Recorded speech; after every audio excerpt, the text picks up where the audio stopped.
Good morning, everyone. We're just going to give it a couple of minutes to allow people to roll in. I think everybody's still on the morning update space, but we'll give it a couple of more minutes and then we'll go from there and we'll introduce our guest speaker and our topic.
All right, all right. Let's not delay this any further.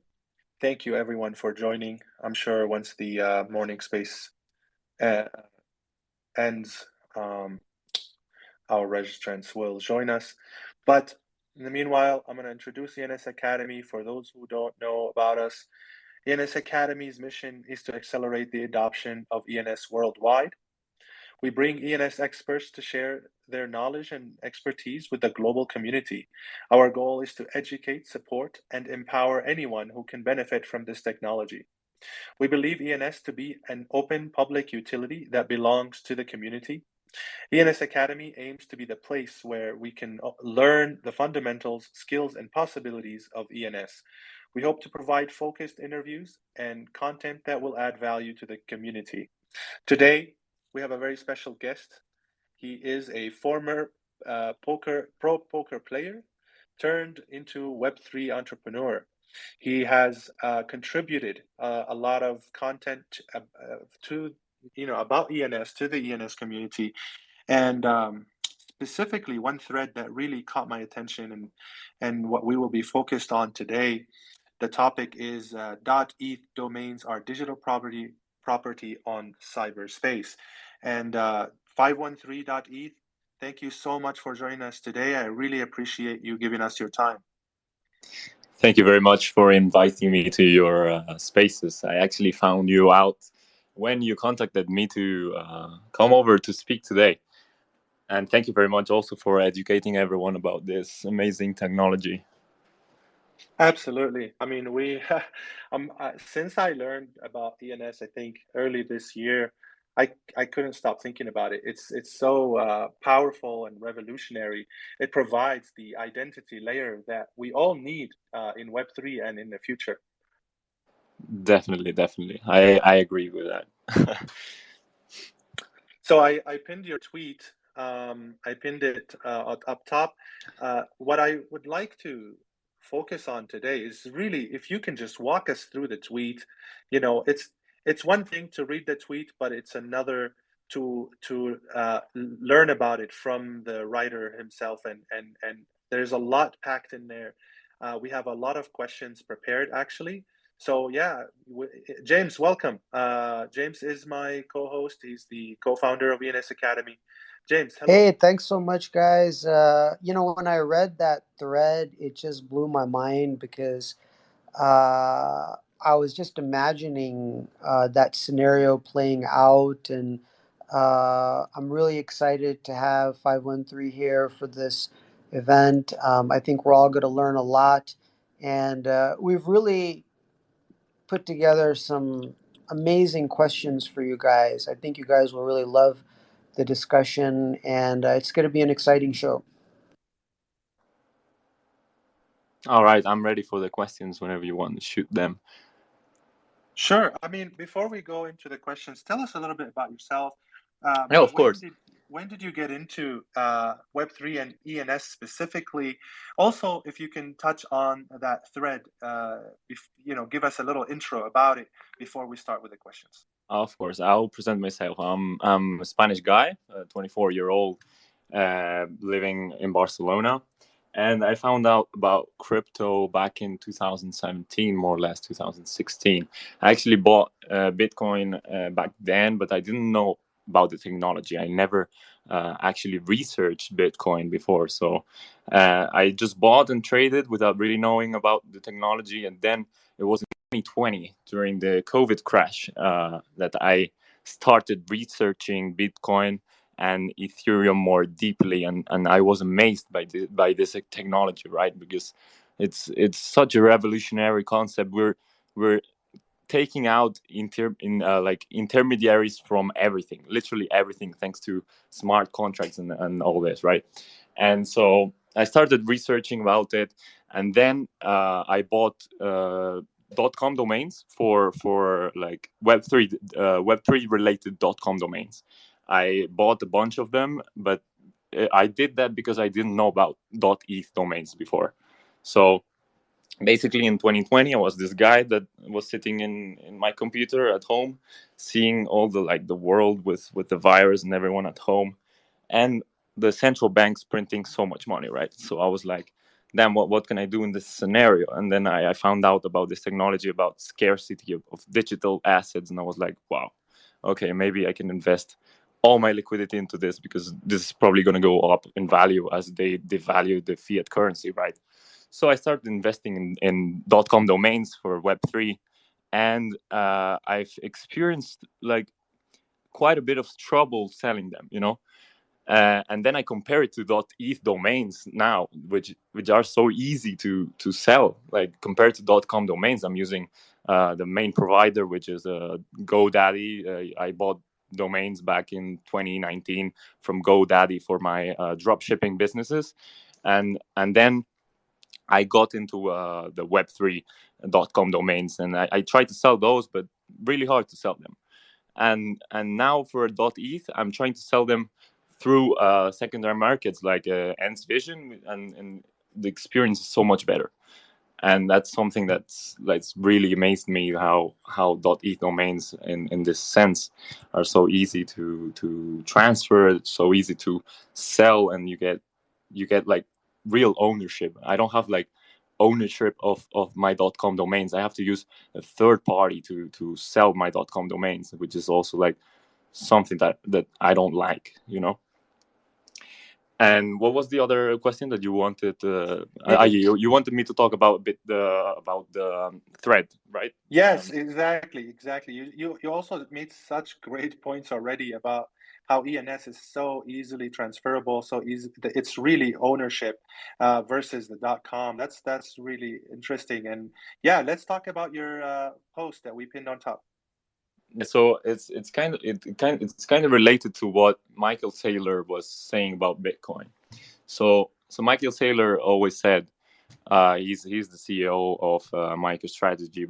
By the way, if people don't know about him, is a big company that's listed on the, I think, Nasdaq, or I don't know which market his company is listed. But yeah, he's a big CEO, and he got into Bitcoin back in 2020. also more or less at the same time as me, and he was being public about Bitcoin, and he always talked about Bitcoin as being like digital scarcity and on cyberspace, like, and I think .eth domains are more or less the same. It's like digital scarcity in the Ethereum ecosystem, because you want to own something that's scarce and and that will have demand in the future. Because that's how you cover yourself from devaluing currencies, right? Like why do we have so much speculation on assets like digital assets like Ethereum domains? Why do we have speculation on real estate? um, Most of the time is because low interest rates that propel these kind of markets to the moon. That's the fact. Like, people invest into assets that do not get devalued over time, and those kind of assets are like the best assets are, for example, the city center of Manhattan. It's something that you cannot print out of thin air, right? You cannot print terrain on in the center of Manhattan by pressing a button, right? But you can do that with fiat currency. You can press a button if you're a central bank, and you can devalue all the people holding that currency, right? So I made this comparison with Ethereum domains because Ethereum is like an ecosystem that's being built, and it's like a young city. It's like when Barcelona was born, because I'm from Barcelona, I make this comparison, but you can make that comparison with Manhattan if you want. It's like when Manhattan's being born, and right now you can buy the land in the center of Manhattan. You can buy the grails right now. You can buy them cheap, and when the city grows and the business grows, when the apps when more smart contracts are being built and more applications are being built in Ethereum ecosystem, the bigger the city will be, and the more scarce it will be to have ownership of like a terrain in the center. So that's like the comparison, that the point that I made in my thread. And it's amazing how we all have this opportunity, because we have information that many people don't have. It's like we know right now that maybe Ethereum can be the future, and we can acquire this land before everyone wants it.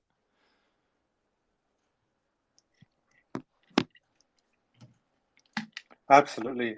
That's such a great analogy, right? That it's gonna be scarce. It is scarce, and you having 513.eth, for example, and if you use that as your brand, as your name, you keep it forever. No one else can have it. It's one of one, and it's Exactly. it's very special. James, let's start with our questions.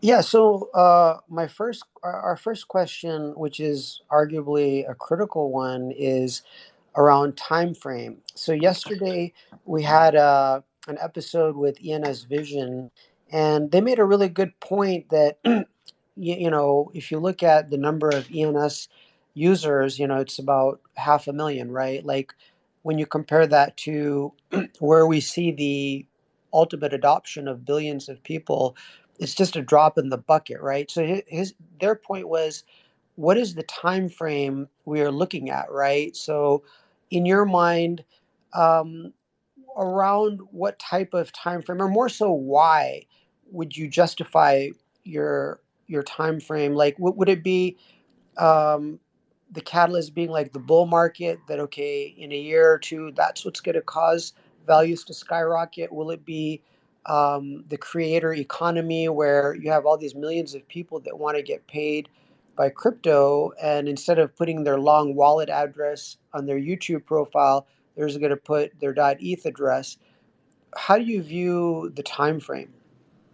So I think we'll have boom and busts. Like in every market, there's boom and busts. There's emotions playing into the market, right? There's FOMO, and there's FUD, and there's periods of time in which the value of digits skyrocket, and then there's times in which it drops in value.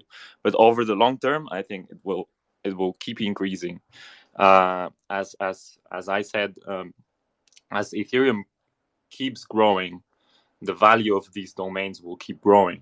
So we've already seen the digits, the 3 digits, go up to the floor of 32 ETH, more or less, and then they went down.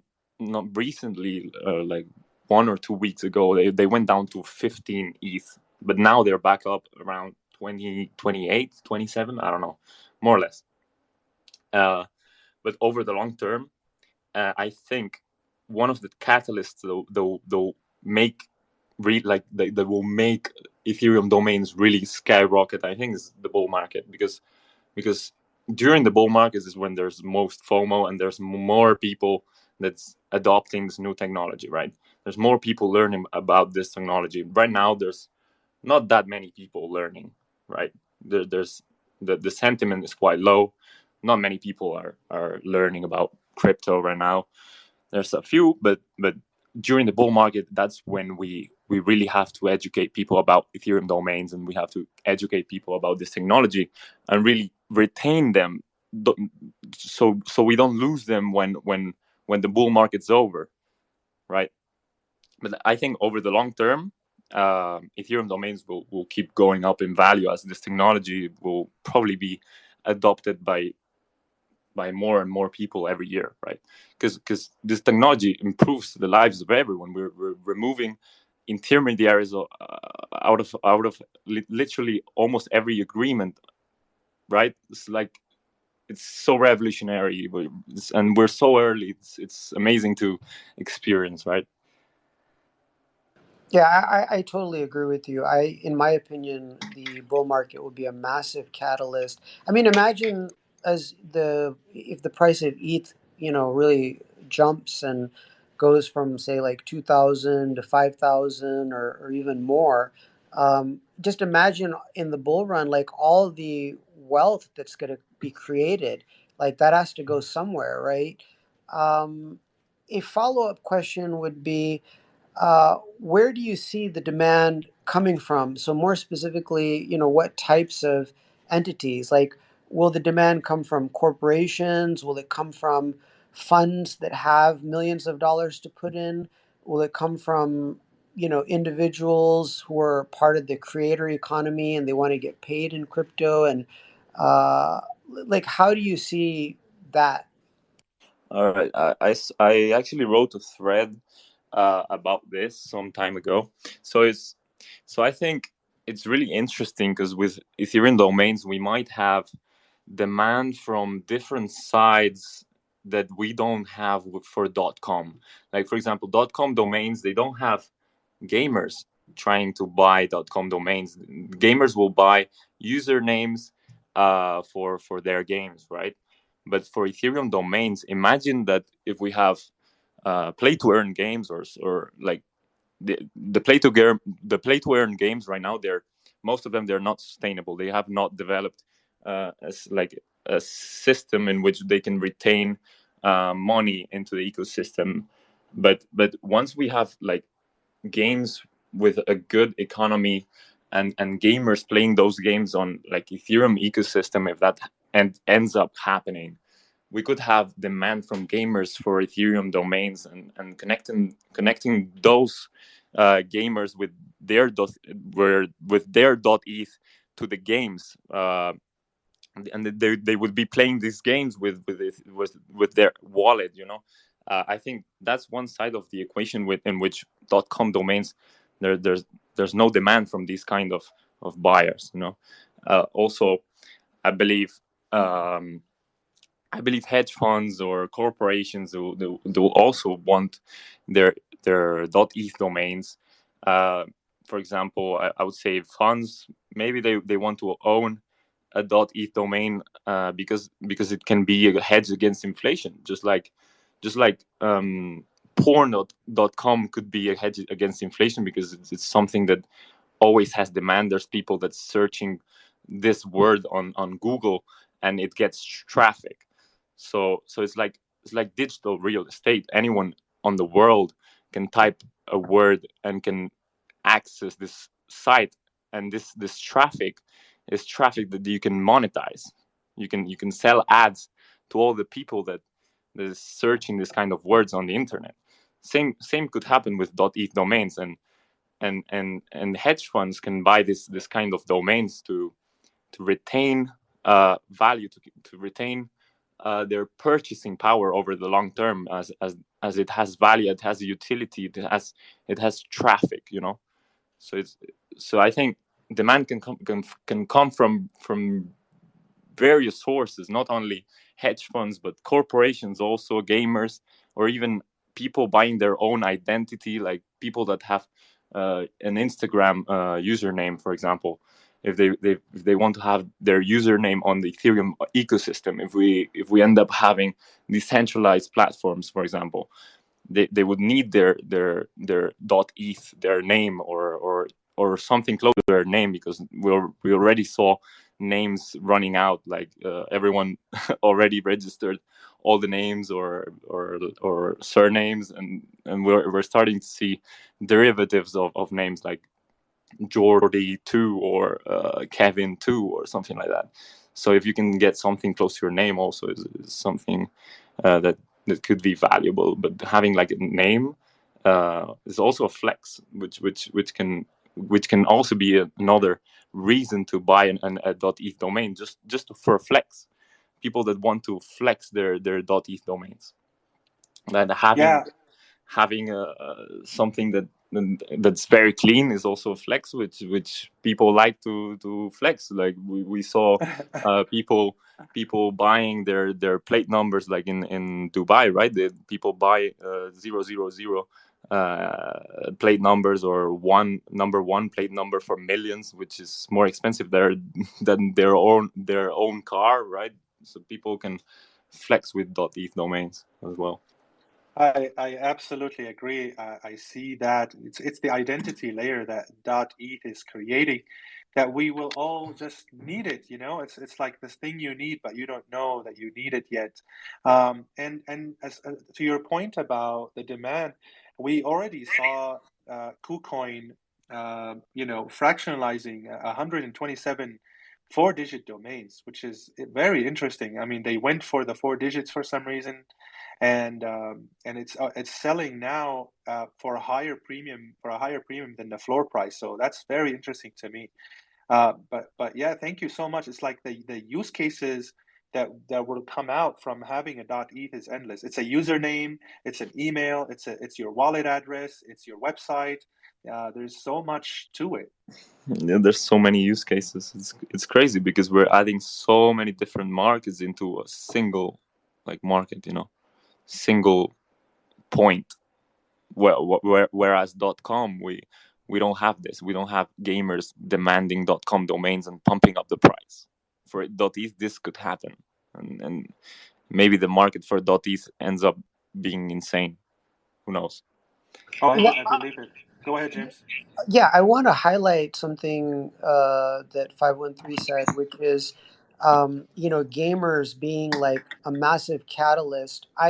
This is something that nobody talks about, right? This is something that I think everybody is sleeping on, so to speak. Uh, if we take a step back and we ask, what's going to bring billions of people into crypto, right? It's not going to be DeFi right away, right? Like your average person on the street is not going to get into crypto because they're going to be able to get some yield on a new DeFi protocol that just came out, right? Like it's too complicated, too many steps, it's too new. But there's already billions of gamers, right? Literally billions of gamers. And if they have an opportunity to own in game assets and trade and exchange those and build wealth and make money, I mean, we've already seen it. We've gotten a glimpse, right? I mean, so for them, they're going to have the money. They're going to have the familiar, the use case, the experience, and just the numbers, right? So in my mind, that's like you really nailed it right with that point because nobody talks about that, and yeah. Being a gamer myself, I've seen crazy things. Like actually, I got into Bitcoin for the first time because I saw uh, tradable in-game items being sold in Bitcoin, in terms of Bitcoin. And that's how I actually got into Bitcoin. I researched this currency because of that, because I was buying and selling digital assets on Counter-Strike. I don't know if you know the game, but it's like a shooter.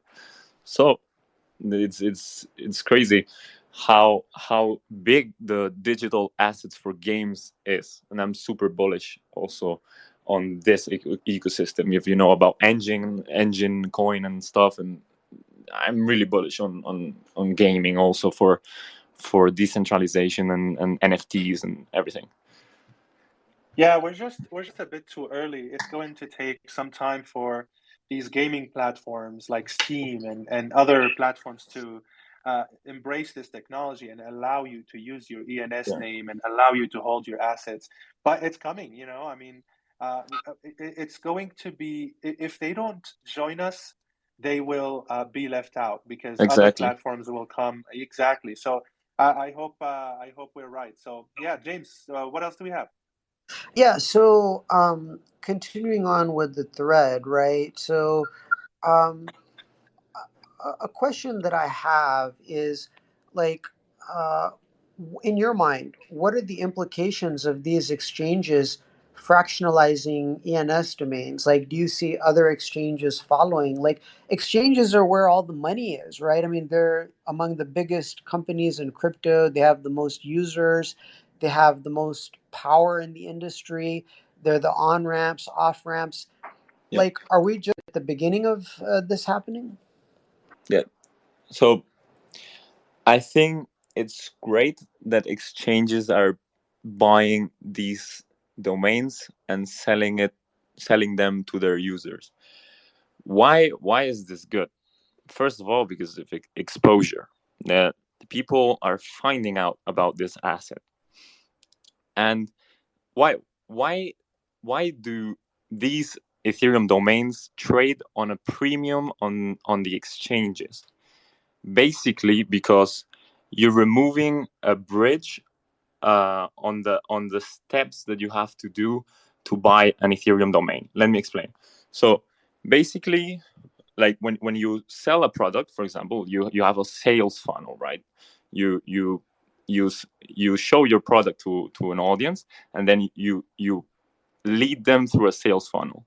The more steps on a sales funnel there is, the less conversions you will have, right?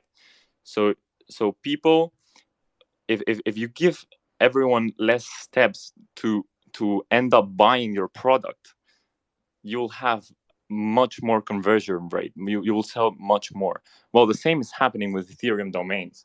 Basically, we're removing the step in which the user has to find out for themselves how to acquire Ethereum domains using MetaMask and using this decentralized marketplaces, and you're removing all this tedious work, and you're enabling all the users that a lot of them they don't know how to use MetaMask, and a lot of them they just have an exchange account. So now they have the opportunity to buy this kind of assets, but before they didn't. So basically we're gonna have more people buying this assets thanks to the exchanges removing all this work, all these steps that they will have to do otherwise if the exchanges didn't have the Ethereum domains listed on their exchange. So excellent points, and I always feel like people underestimate how important it is to remove friction, right? Like Yeah, you look at a company like Google. I mean, they will spend billions of dollars trying to speed up the loading of the web page by like milliseconds, right? Like maybe I'm off a little bit here or there, but you get the point. Like you understand the principle, right? Like companies go to unbelievable lengths to remove friction, yeah, and this is exactly what the exchanges are doing. yep, Um, and the fact that those events sold out in like seconds, I mean, to me, that's like speaks volumes. yep.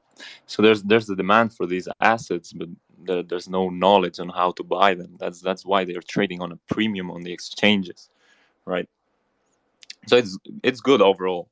Overall, it's great to have exchanges doing this, and the big exchanges like Coinbase or Binance, which have not done this yet, to my knowledge, they will end up doing it, but later on, because we have we have first we have first movers, which usually are the small exchanges, the ones that have less market share. They're more aggressive. They adopt new strategies to capture more market share, right?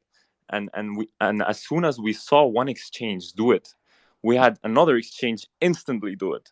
And and and I think overall in the long term, um, big companies, big established companies in the market like Coinbase and Binance, or more big exchanges, they will be the last movers, but they will end up doing it because they will see how much demand there is for this kind of assets. We already see these assets trading on premiums. So there's definitely a lot of demand for these assets.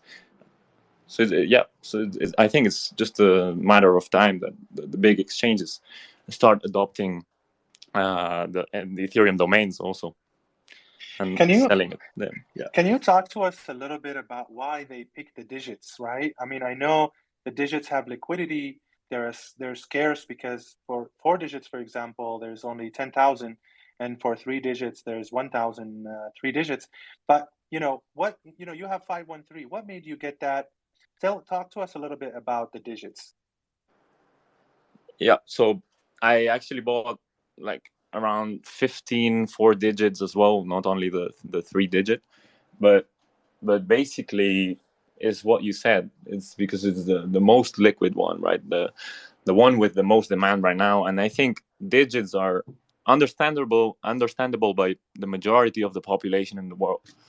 And and you can clearly see they're scarce. Even Vitalik tweeted some years ago, digits are scarce, and you can build stuff on those digits if you own the .eth digit. So it's basically for this reason that most people know about digits. They understand digits, and even digits have like meanings, like, I don't know, dates, plate numbers, and there's so many things. I actually bought 513, and I didn't even know that it was the area code of Cincinnati. I bought it because it was the lowest on the floor price, right? But I actually found out it's the area code of a city in the United States, right? So they have so many uh, like like things attached to it, right? There's so many things that could be related to 513. I don't know. So yeah, I think exchanges are adopting first the 4 digits. They are listing the 4 digits to test out maybe how much demand there was, and they probably saw now that there's a lot of demand for 4 digits, and they might move on to 3 digits soon. That's what I'm expecting. That's awesome. Yeah, I also jumped in onto the digits. I'm 7147, and I have 10 more 4 digits that I'm keeping. Go ahead, James. Let's continue. I mean, I know we have a ton of questions. We're not going to be able to go through them all, but let's see what the best questions we have. Okay, so this is what I view as like $1 million question, right? Like, if we can unpack some of this, it will be extremely helpful. And it's a question that, I wouldn't say it's impossible to answer, but it's very difficult. But we can at least, think through it and try to get some, what's the word I'm looking for? Be directionally correct, right? Because the future is like impossible to completely predict. Okay, so the question is, ENS has a lot of different types of value, right? We talked about the flex. We talked about it's your online identity, single sign on, sending, receiving value, whether it's NFTs or crypto, and so forth, right? Um, what's the hierarchy of that, right? Like to be more concrete, let's say I have today $100,000, whatever the equivalent in Ethereum is, to buy gym.eth, right? If that's available for that price. What is my rationale in spending that? Is it because like, if we were to think through where, like, why am I spending that much money on gym.eth? What is the rationale, or what might be some scenarios where it would make sense? You're asking me to give you a hierarchy of the use cases of Ethereum, like the Oh, Ethereum oh, domains? Like, yeah. yeah. So, like, is the most value in having a good ENS name that I can send and receive crypto, and that in itself is a lot of value? Or is it the flex, like having gym.eth, that's such a big flex that there's not a lot of people in the world that own something like that? Or is it something else? Well, I believe that when you're really early to a technology, the first kind of people that adopt the technologies are usually people that want to collect, like the first Bitcoiners. They were like collectors of this coin. They wouldn't imagine like over the long term this would become such a massive thing, right? But I would say maybe right now for .eth domains, the main one would be like a flex inside the people that inside like the ecosystem, and like all the people that know about .eth domains. I would say it's more like of a flex right now. I would say the number one is the flex one, um, because all the people that know about .eth domains and that see your Twitter handle, like, wow, this guy has a clean .eth domain, right? So right now the demand is probably more of a flex, and over the long term, I would say maybe second, um, maybe use case like company names would probably be bought up a lot more in the future. But it's really hard to say. But I would say right now, yeah, first flex, and then probably utility in the future, and yeah, I don't know. Yeah, it's a hard question. Like, Well, what? but right now, like we're not building. I don't see many websites using .eth. Like we have Brave browser right now. I think that they adopted .eth. And you could search websites on Brave browser using Ethereum domains, like. But right now, utility is not the main one. I would say Flex is more like the main one right now. Yeah, I agree with you 100%. And when I think about, like, down the road, like, I imagine, all these decentralized versions of social media platforms, right? Whether it's Facebook or Twitter or so on and so forth. And I see, like, millions and millions of people in the creator economy that are going to be making a lot more money, and it's going to be in crypto, right? They're gonna want to get paid in crypto, and in order for them to get paid, they're not going to give out a long hexadecimal wallet address. They're going to give a .eth name, right? And if they're making hundreds of thousands of dollars or tens of thousands of dollars, they're going to want to make sure they have a good, short, easy to remember, easy to spell one where people are not going to mistype it. And so, in that case, you see them justifying spending a lot of money. Yeah, I mean, I'm speaking from my like personal view, because I don't send or receive too much ETH using ETH domains. Like, but there's a lot of people that I'm sure that they work on Web3, and they use their .eth their .eth to send and receive every day. That's for sure, and they have their own identity and their own wallet, and that's a use case that also adds value to each domain, right? Definitely. Also, like, I would say for me, this would be the second in the hierarchy, as you asked me.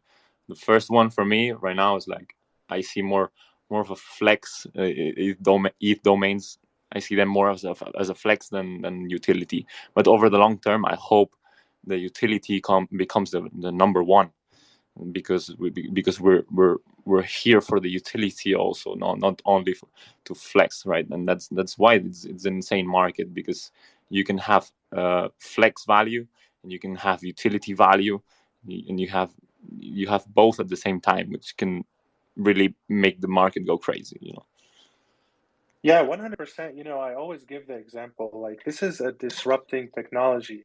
When Excel came out, when Microsoft made Excel, what it did for businesses was not something you could predict, and the way we use Excel now, we can't live without it. And I think ENS names what it will do for the world. Imagine someone in Asia, someone in Africa, now using their name as their brand, and using that brand to sell their skills in Web3 and get paid to it, and build reputation on top of it, and continue to get paid to that .eth. It's just powerful. It gives everyone it's like a leveler. It gives everyone an equal chance to enter the Web3 economy. I wanted you to tell us a little bit. I see you talk a lot about Link, and the link between ENS and Chainlink. So tell us a little bit about that. I'm really not familiar. All right. I have around 2 minutes, so I'll try to not to extend myself too much. Basically, I think Link, they're building interoperability between blockchains, and I believe they're working closely with Ethereum domains to make Ethereum domains interoperable. Sorry, my English is not perfect. I'm Spanish. So yeah, it's also like a great investment from my perspective in Chainlink, because they're setting themselves as like the Google of blockchains, because they're going to be connecting literally everything, and we will be able to surface everything thanks to the interoperability that they will provide soon with CCIP, cross-chain interoperability protocol.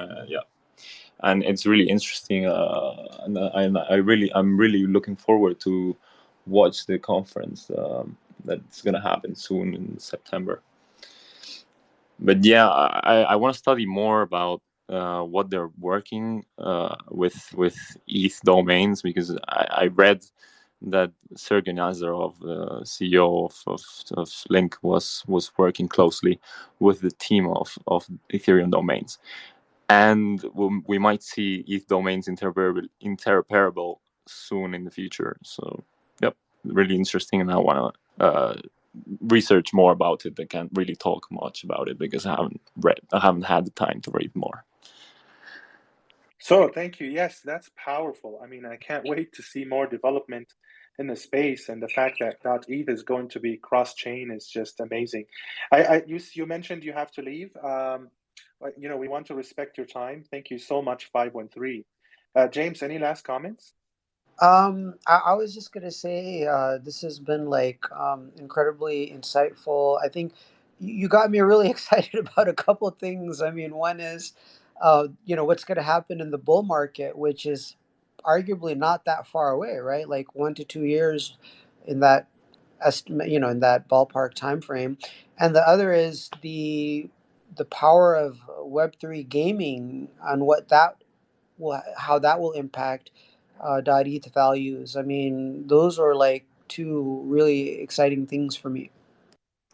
Definitely, it will be really interesting to see play out. As I said, we're combining so many markets into .eth, and if we make .eth interoperable thanks to Chainlink, it's gonna be crazy. But I want to research more about it, and obviously, if I knew the future, I would literally have all my net worth invested into .eth, which I don't have, and I don't recommend anyone having their net worth invested into this. But if I could predict the future, obviously I would do it. No one knows the future, but I think the probabilities is like it's such an asymmetrical bet in my opinion. The potential growth is insane. We have all these markets combined all together, and right now the prices are ridiculous. So the prices for this kind of domains, I think they're too low in my opinion still. Well, yeah, thank you very much for inviting into the spaces, and thank you very much to both of you for educating everyone about ENS. Ethereum domains are very, very interesting. Yeah, and we would love to have you back for another episode. Of course, you just hit me up, and I'll see you again. Oh, no, thank you, 513. This was such an insightful episode. Unfortunately, we can't do a Q&A, guys, today to respect the time of 513. Thank you again. I want to let you know we're having a space on Thursday, August 25th, with Estroids. Estroids is a decentralized search engine for decentralized websites. Please join us on Thursday, and we'll see you then. Thanks again, 513. I'll talk to you soon. Sorry. Go ahead. Sorry, 1 second. I have 2 more minutes. If anyone wants to ask me any question, I'll answer the questions, and then I'll leave. Sure. Yeah, guys, if you have questions, please go ahead and request now before we end the space. We have one request right here, James Johnson. Go ahead, alltimehigh.e.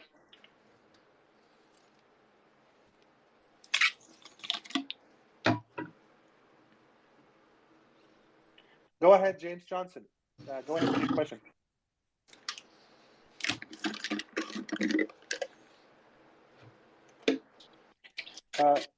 James Johnson, the floor is yours. If you have a question, go Okay, ahead now. thanks, guys. Thanks for hosting this space.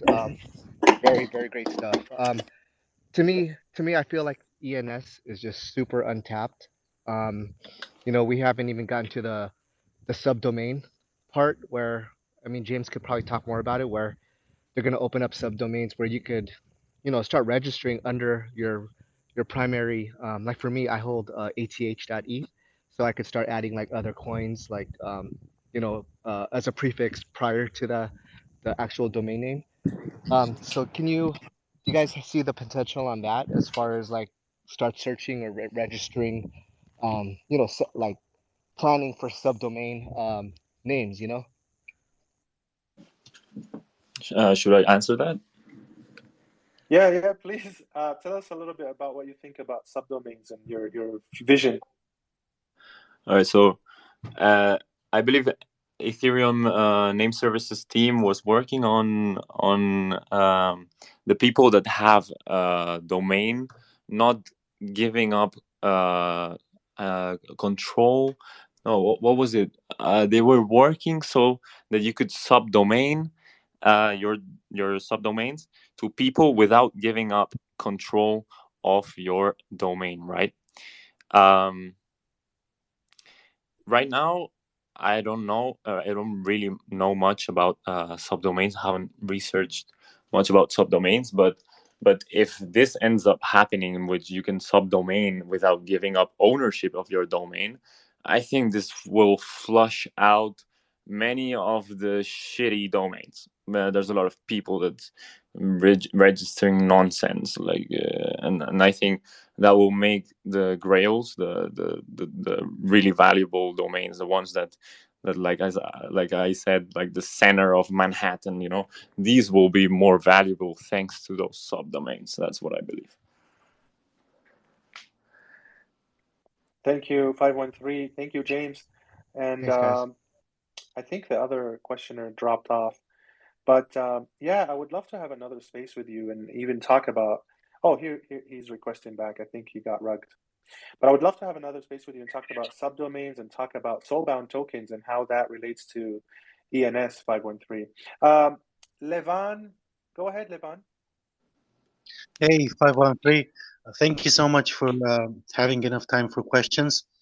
and I used to live in Madrid for a while. So, hola, and Hola, amigo. gracias. I have a really specific question. So, I have around 15 years of experience in web hosting myself, mainly SiteGround 1&1, and I did some consulting for GoDaddy. And I was really interested how your experience on Web 2 can translate to my question. So basically, as you know, there are a lot of domain appraisal tools for Mhm. Web 2. GoDaddy has one. There's a lot of others as well. And Yes. what I'm doing is basically building tools for ENS. And the first thing that I did, we're actually launching tomorrow, is a domain appraisal for ENS domains. Because, of course, the secondary market is huge. Of course, the algorithm is a lot harder. And I saw a lot of people trying to appraise their domains on standard services, Web 2, and it's absolutely shitty. Sorry for using the Yeah. because it's absolutely inaccurate. The algorithm itself is a lot harder, but the community is really split.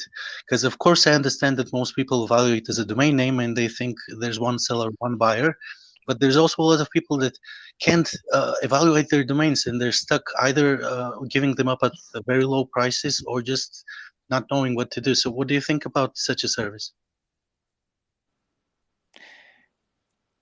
If you can build an algorithm which can account for the people valuing their domain, using them as a username or as a gamer tag, then is a pretty useful service, I would say. But I don't know how hard that is. It sounds pretty hard to me to account It, for all these use cases, right? All the demand sides that Ethereum can have. Um, but yeah, it's really interesting that you're doing this. I think I saw some of your competition also doing this, some service requiring you to pay monthly ETH to get domain appraisals. I saw the other day there was this kind of service. So really interesting that you're building this, and yeah, good luck with your business. thank you so much for the feedback. So basically, your advice is to base it on utility, right? Because that's the way we're going as well. You have to consider demand not on like demand not only coming from like corporations like the .com domains, but also from like gamers and all these use cases or all this demand side that we talked about earlier. um Okay. Maybe you have to look at markets such as like gamer tag secondary markets, and also take that into account. I don't know. Thank you so much. We're launching soon, so I would love if you would be able to check it. And thank you so much for the time and for the answer. You're amazing. No Thank you, worries. Levan. Thank you for your question. I'm gonna check out your tool. And for the last question we have, so DeFi Daniel.eth, go ahead. Hey, good morning, guys. I've been on ENS for a while, but not until recently I just kind of like started, just to buy domains and just play with those things and, see if I can do something with that. But I've seen the following in marketplaces, I've seen the ENS just being, display as it is with the ENS logo as a, selling on a marketplace. And I've seen some other people like adding the pictures to the ENS. So it makes the ENS pop, right? It's more visual, right? And some of these guys are actually using some really cool imagery. So my question is that do you guys think that's one way to kind of up the game on your, make it more visually better, I guess, in the marketplace to present your ENS like that, or do you think it just makes a headache for the guy that's gonna buy it to later have to erase the registry? Should I answer that? Yeah, we would love if you answer. Okay. So when you're selling a digital product, like for example courses, which is something I'm building right now, you want to have images, which it increases the perceived value for the customer. So having images replacing like your .eth domain on OpenSea, for example, can make the perceived value increase. So it's something interesting and a strategy that I've seen, and yeah, it can work.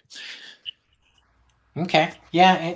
So it really doesn't gonna make a headache down the road, right? For the buyer, if he or she wants to use the ENS, has to remove. I'm thinking the person bought it because you like the visual and the domain, right? Yeah, as I said, it can increase the perceived value by using images, not only text. When you want to sell a digital product, you can use images, not only text, and that makes the customer more inclined to buy it, because only text makes the mind not see the real value of what you're buying, right? Especially when it's digital assets, you want to see something. The mind wants to attach what you're saying into an image, into something real. Awesome. I'm gonna put that to practice. Thank you, 513. All right. Sorry guys, I'm running out of time. I have to go now. Thank you, 513. Thank you for Thank your you. time. Oh, thanks so much. Thank guys, you guys, and I'll see you next time if you invite me again. Oh yes, I would love Absolutely. to. Yeah, we still have a lot of questions. And everybody in the audience, if you missed our spaces and if you missed the beginning of this space, 513 gave us really good insights about the different use cases for .eth domains and how it's really digital property in cyberspace. We upload all our episodes to our podcast. I pinned a tweet up there. You can see if you have iTunes or Spotify. Please go ahead and subscribe, retweet our spaces. We really appreciate all the support we get. Also, join us on Thursday. We are interviewing Neiman, who's the founder of Asteroids, which is a decentralized search engine for decentralized websites. So you can see on their website, on their platform, all the .eth websites that are already deployed, and it's really interesting. So anyways, thank you guys for joining today, and we'll see you next time.